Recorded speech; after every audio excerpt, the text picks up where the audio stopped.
Halo, apa kabar? Hari ini kita akan memulai pembelajaran tema 1 Indahnya Kebersamaan, subtema 3 Bersyukur atas Keberagaman, pembelajaran 1. Indonesia memiliki keberagaman adat istiadat, makanan, permainan tradisional, lagu, tarian, serta lainnya. Kita perlu mensyukurinya karena dapat menikmatinya. Makanan tradisional Indonesia membutuhkan waktu dalam mengolahnya. Pembuatnya pun harus ahli membuatnya. Kamu akan belajar tentang seorang ibu pembuat dodol Betawi, makanan tradisional Betawi. Dengarkan cerita dodol Betawi Mak Salmah. Tulislah gagasan pokok dan gagasan pendukungnya.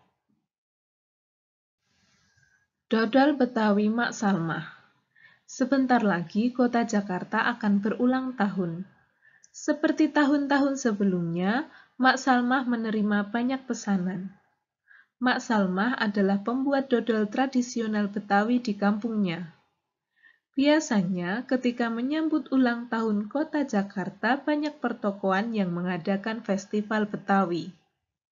Makanan Betawi menjadi jajanan di festival.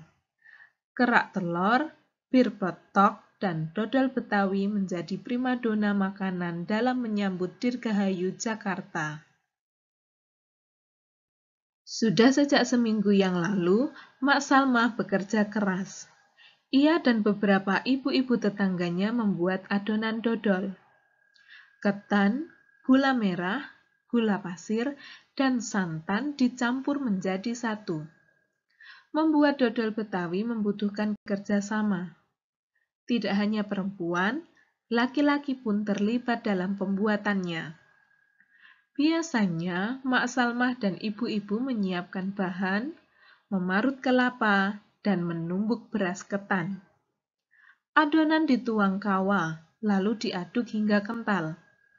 Proses mengaduk ini dilakukan terus-menerus selama 8-12 jam. Pembuatannya memang berat dan lama.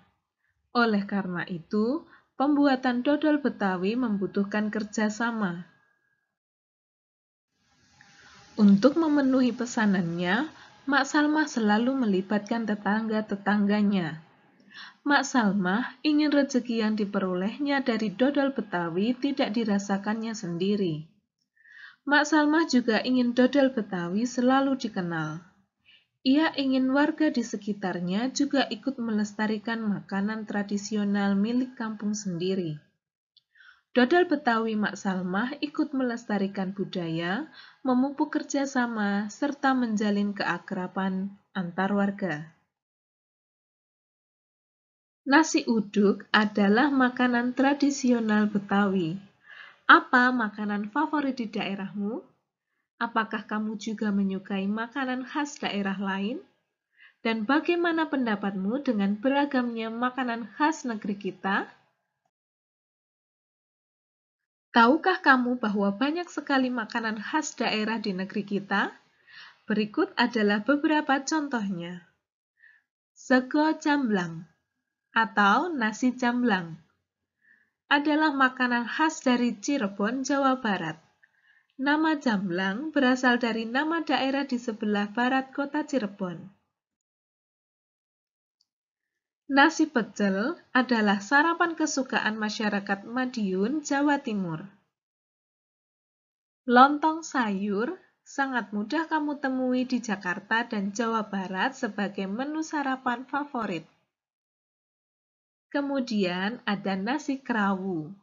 Nasi krawu adalah makanan khas kota Gresik yang terbuat dari campuran nasi dan daging sapi dengan kadar minyak yang cukup tinggi. Kemudian ada nasi gudeg, atau dalam bahasa Jawa disebut sego gudeg, adalah makanan favorit di Yogyakarta. Pernahkah kamu mencoba salah satu makanan tradisional? Ceritakan pengalamanmu dalam bentuk tulisan. Tulisanmu dapat memuat tempat kamu makan, asal makanan tradisional, bagaimana makanan dibuat, dan siapa yang sering makan makanan tersebut. Di beberapa daerah, makanan tradisional ditawarkan penjual dengan berkeliling kampung. Terkadang mereka berteriak atau membunyikan alat menawarkan makanan tersebut. Suaranya nyaring terdengar. Ingatkah kamu bahwa bunyi memerlukan penghantar untuk bisa terdengar? Media penghantar untuk perambatan bunyi adalah benda padat, cair, dan gas. Ayo kita lakukan percobaan pemantulan dan penyerapan bunyi. Tujuan percobaan ini adalah membuktikan macam-macam bunyi pantul melalui percobaan terhadap bunyi benda-benda sederhana dalam ruangan. Alat dan bahan: piring kaca, piring plastik, piring kaleng, gabus, 2 tabung kertas, beberapa buku, dan arloji yang berdetak. Langkah kerja: 1. Susunlah 2 baris buku dengan ketinggian yang sama.